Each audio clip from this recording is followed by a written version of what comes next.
invention was important, but today innovation is important. Why? Because today's governments are very intelligent. They know what to support. They don't support invention so much, because invention alone doesn't bring new tax, new wealth, and with new jobs. But innovation brings new wealth, new jobs, and new taxes. But in 1950s, whatever was invented had a ready consumer profile.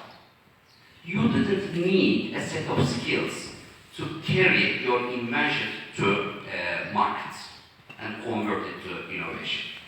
But today, we have many things invented now, and customer is not so ready to consume whatever is intended. Customer is questioning if the product or service is going to increase, create a value for him or her, and increase his or her life quality.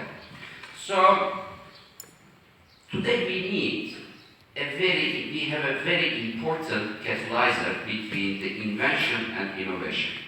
We are calling this catalyzer the important player as entrepreneur. But